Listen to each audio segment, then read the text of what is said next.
There are places that time forgets, stations where tickets were last punched decades ago, where the timetables are fossils under dust, and the only announcements are made by the wind whistling through broken glass. Platforms where the echoes of the last farewell have long since dissolved into the rust and the relentless creep of ivy. And on one such platform, at a forgotten junction known only to the rain and the weeds, something beautiful was sleeping, not dead, but dreaming. Beneath a blanket of autumn leaves shed 20 seasons past, and the heavy gray silence of neglect, on the cracked concrete of Platform 3, she waited, a mere suggestion of color against the monochrome decay. The pink, girlish Thomas, a once vibrant dream of steel and joy, now a ghost etched in peeling paint and fading memory. The first touch was not one of salvage, but of greeting. It was the brush of a hand, gentle and curious, as if stirring a friend from a deep sleep. The caked dirt and grime of 2 decades fell away like a shroud, and there, looking back from beneath the crust of time, was one large, round eye, dull as tarnished silver, clouded by years of exposure but undeniably present. Her long, delicate eyelashes, engineered to flutter with every emotion from surprise to sorrow, were fused together, matted into sad clumps by grime and cobwebs. In that single, uncovered eye, she ceased to be an object. She became a story that had stopped mid-sentence, a melody that had faded before the final note. Under the stark, honest light of the portable work lamps, her truth was laid bare. It was a confession whispered in rust and ruin. Corrosion had painted its abstract orange-brown masterpiece across her once proud wheels and intricate undercarriage. Moss had staked a claim in the crevices of her piston rods, and station debris was lodged in her gearwork. She had become part of the ecosystem of abandonment. Yet, beneath this veil of decay, the elegant, unmistakably feminine curves of her original design still sang a faint, persistent song. She was special, not just another engine, but a prototype, a what-if from another age.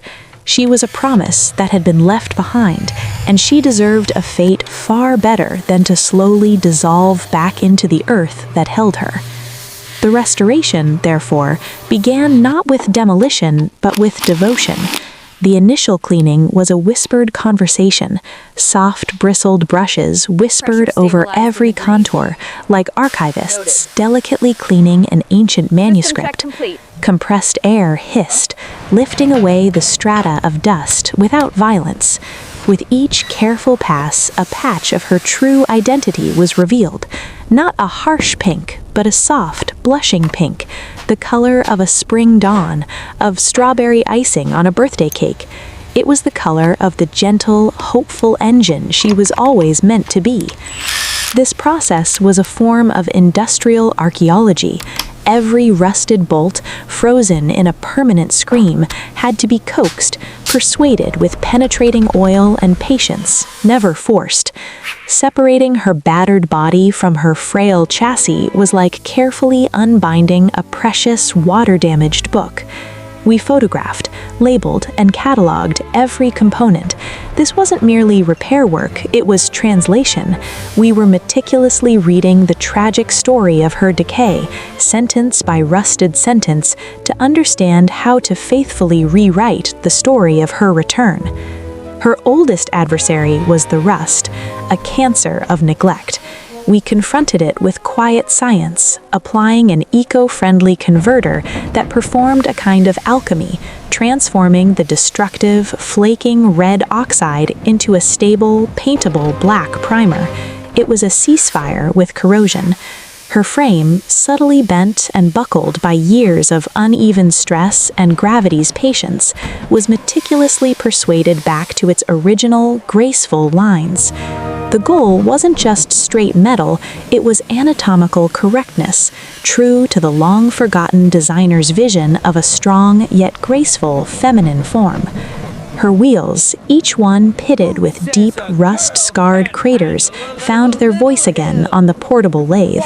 The high-pitched whine of tool steel meeting aged iron was the sound of rebirth. Curls of metallic confetti fell away, revealing beneath the destruction the perfect, elegant, circular profile that had been hidden for a generation. Inside her dark boiler and cylinders, the silent, broken parts, piston rods that could no longer thrust, valves that could no longer breathe, were carefully removed. In their place, we fitted new components, custom-made to mirror the exact 1999 prototype specifications found in faded technical documents. We were not inventing, we were remembering, with fanatical precision. Then came the great erasure, the surface preparation. Sanding her entire body to a flawless, glass-smooth finish was an act of profound absolution. We were sanding away every insult, every scar, every single moment of her long loneliness. The uniform gray primer that followed was a blanket of amnesia and potential. It covered all past sins and created a perfectly neutral canvas, a tabula rasa humming with promise. And then the color returned. Not a pink, but her pink, a pigment mixed from archived notes and color codes, a hue officially dubbed prototype blush. The first misty coat from the spray gun was nothing short of a resurrection. The gray ghost vanished, and in its place, emerging from the fog of paint, was her, the pink girlish Thomas, reborn in her essential truth. Layer after translucent layer, the color deepened, gained richness, gained a soulful luminosity.